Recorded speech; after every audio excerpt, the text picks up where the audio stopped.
Make the narcissist miss the love they lost. Today, we'll delve into the narcissist mentality to see what transpires when they come to the realization that your departure is completely their responsibility. Join us as we study this intriguing subject. Hello everyone, and welcome back to another episode of the Narcissist and Karma channel, where we continue to examine the complicated motives and beliefs of the narcissist. How do these people respond when they have an abrupt realization that they really want you? The reaction will vary, but one thing is guaranteed: their intense need to be with you will grow. Narcissists have an inbuilt desire for what they cannot have, and their desperation levels rise as their desire eludes them. This mysterious conduct begs the question, why?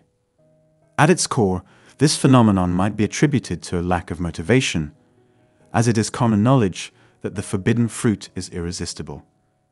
Humans have always had a predilection for the mysterious and the difficult, but individuals caught in the poisonous web of narcissistic personality disorder exaggerate this forbidden's attractiveness, mostly because of their own spiritual emptiness. As a result of their tendency to indulge in grandiose imaginations, narcissists also have an astounding feeling of entitlement and superiority. They picture themselves in a heavenly place, where they are honored for their greatness. When the narcissist realizes that you are gone for good, they are forced to confront their own emptiness and the hole that has been created in their life as a result of your departure.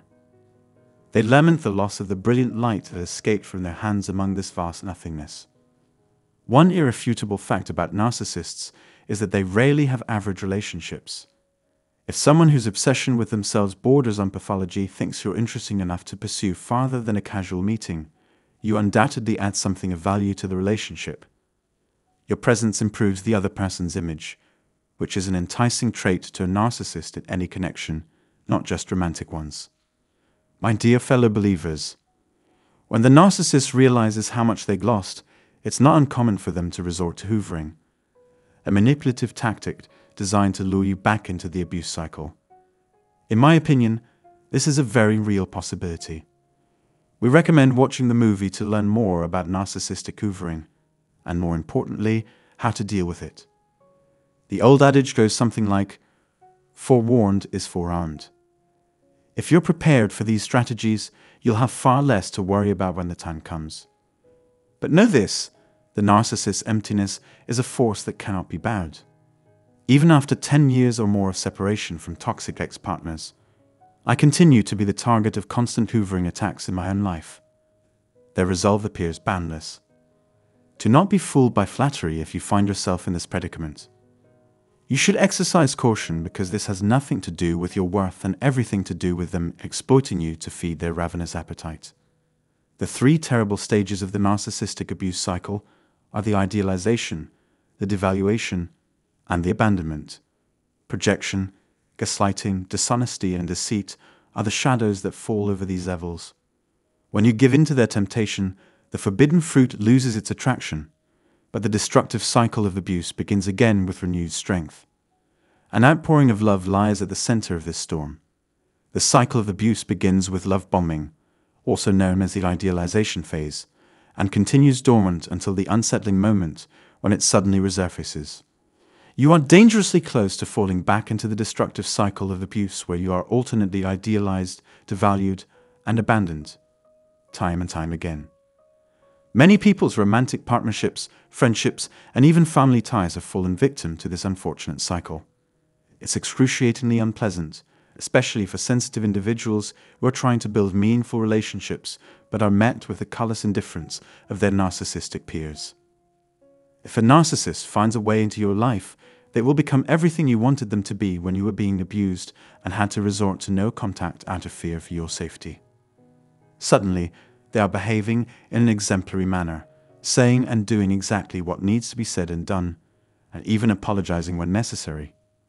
They show genuine regret and concern for the pain they have caused you in an impressive demonstration of promptness, courtesy, and deference. It's possible they're counting on you to fall for their ruse and fake assurances. Keep in mind that even the slightest sign of improvement is temporary. Even if they behave admirably for a while when the stakes are high, they will eventually crack under the pressure and reveal their true colors. You're right back in their sights as the devaluation phase kicks in.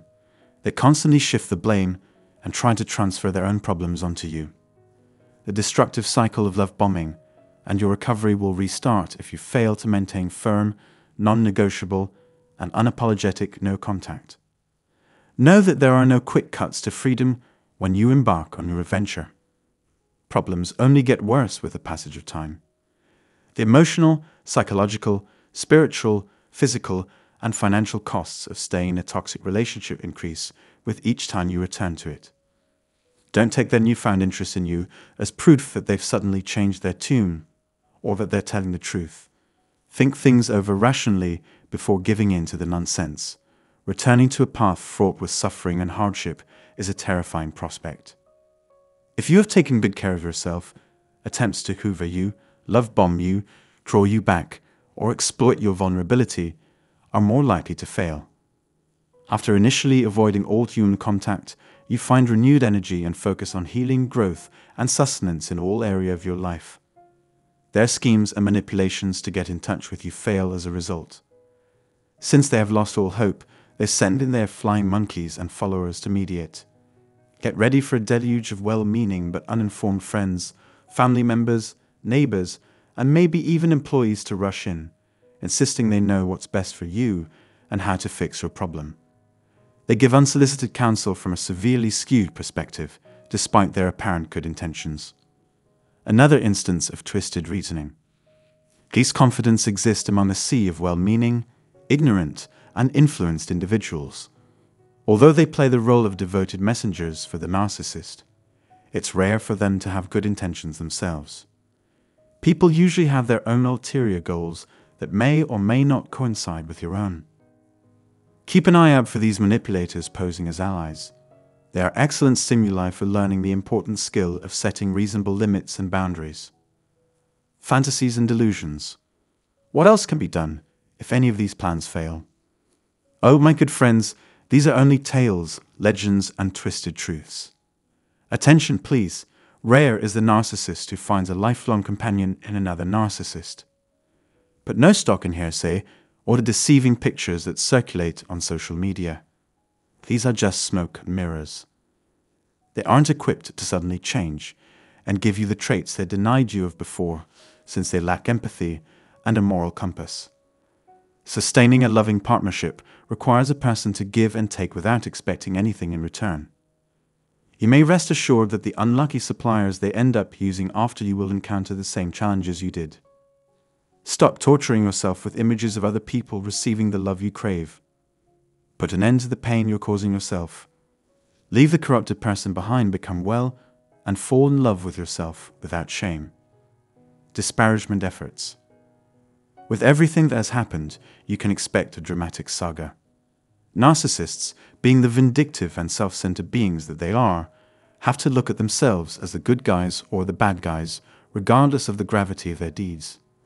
They will try to smear your reputation if you stand firm and refuse to give in to their hoarding plans, flying monkeys, and manipulative followers. Narcissists will always portray you as the bad guy where they think they could lose the greatest blessing that has ever come into their lives. Because of how predictable they are, you should prepare for this eventuality. If you stay on the straight and narrow, you can avoid their clutches and their attempts to exert direct control over you. Instead, they'll actively work to destroy you by attacking your honesty, credibility, and interpersonal connections in ridiculous ways. They will say anything to everyone who will listen in an effort to bring you down. Character assassination survivors often find themselves confronted with this unwelcome difficulty just as they are starting the recovery process. To get past this, we need to put forth the effort to heal and surround ourselves with positive people. It's not easy, but with time and practice, we get stronger for it. Narcissists resort to manipulating the thoughts and feelings of those around them when they are unable to exert power over, isolate, or otherwise influence you directly. Our goal is to strengthen resistance to these outside forces. Professionally, romantically, and within my own suffering family, I've had to negotiate similar expectations. When a narcissist realizes they no longer have power or influence over you, they will relentlessly go after your good name. The prospect of enduring such therapy is, without a doubt, terrifying. However, Being prepared for the worst helps avoid it. Take the appropriate precautions to defend yourself, and you will be able to counteract their plans. Retribution. Once the narcissist realizes the full degree of their collapse and your unyielding resolve, they will be ravenous for vengeance. You can rest assured that they will figure out a way to do it. Be wary that if you give them any power or advantage beyond simple character assassination and rumors, they may resort to more nefarious routes of harm if they are unable to achieve their goal through those means. In essence, you have no right to place limits on them and prevent them from reaching any further. They will no longer be able to control the situation by their regular tactics of emotional and verbal abuse, intimidation, manipulation, falsehoods, projection, blame shifting, and triangulation. To them, it's inconceivable that you would reject the anarchy offered. They may take advantage of this time to get even with you because they know they have little chance of breaking through your no-contact policy. You should protect yourself and the people you care about against their vindictive methods by denying them any advantages they might have. Make every effort to anticipate and foil their moves. Such perseverance will reward you with calmness in the end.